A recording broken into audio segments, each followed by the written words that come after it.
بسم اللہ الرحمن الرحیم۔ السلام علیکم پیارے دوستو۔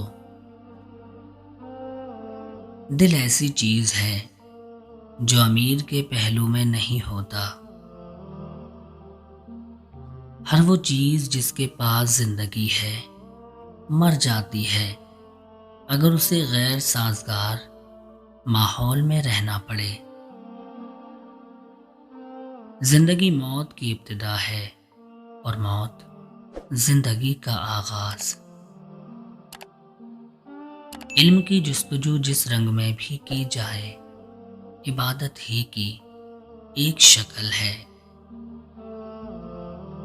تم کامیابی اور ناکامی پر نظر نہ کرو بلکہ اپنے مقصد تخلیق کو پہچانو اور جد و جہد کیے جاؤ۔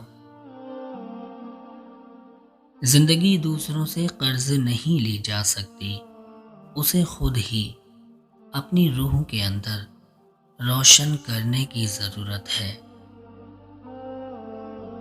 میں سچ کہتا ہوں، آپ کا دشمن بھی آپ کا دوست ہے۔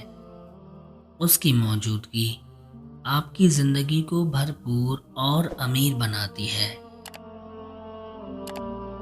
اپنی تاریخ کو محفوظ کریں اور لازوال بنیں۔ گزرے وقتوں سے نئی زندگی حاصل کریں۔ محبت کرنے والا بندہ خدا کی راہ پر چلتا ہے اور مومن اور کافر دونوں سے محبت کا اظہار کرتا ہے۔ میں تمہیں مومن کی نشانی بتاتا ہوں، جب اسے موت آتی ہے تو اس کے ہونٹوں پر مسکراہٹ ہوتی ہے۔ جو شخص اپنی عظمت کے گیت گائے وہ کبھی عظیم نہیں ہو سکتا۔ انسان کو ہمیشہ یاد رکھنا چاہیے کہ نیک عمل کبھی ضائع نہیں ہوتا۔ آج کل تعلیم زیادہ ہے اور عمل کم ہے، جبکہ پہلے زمانے میں عمل زیادہ ہوتا تھا اور تعلیم کم۔ نعمت کے بعد انسان کو ظرف نصیب نہ ہو تو نعمت لعنت بن جاتی ہے۔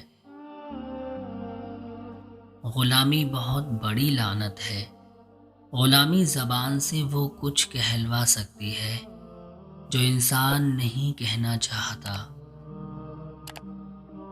جب شاعر کی آنکھ کھلی ہوتی ہے تو دنیا کی بند ہوتی ہے، اور جب شاعر کی آنکھیں ہمیشہ کے لیے بند ہو جاتی ہیں تو دنیا کی آنکھیں کھل جاتی ہیں۔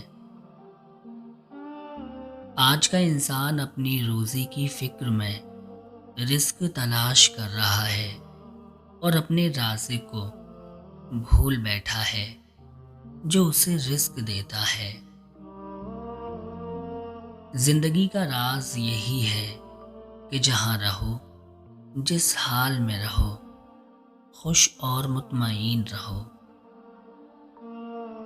دوسروں کے سہارے زندگی بسر کرنا قرآن کی روح سے کافری ہے۔ جب کوئی شخص خود اپنی تعریف کرے تو اس کا وقار ختم ہو جاتا ہے۔ وہ بندہ دولت، عزت اور صحت کی خواہش چھوڑ دے جو بخیل ہے اور ہمیشہ اپنے حق سے زیادہ کا امیدوار ہے۔ دولت کا مستحق صرف سخی انسان ہے۔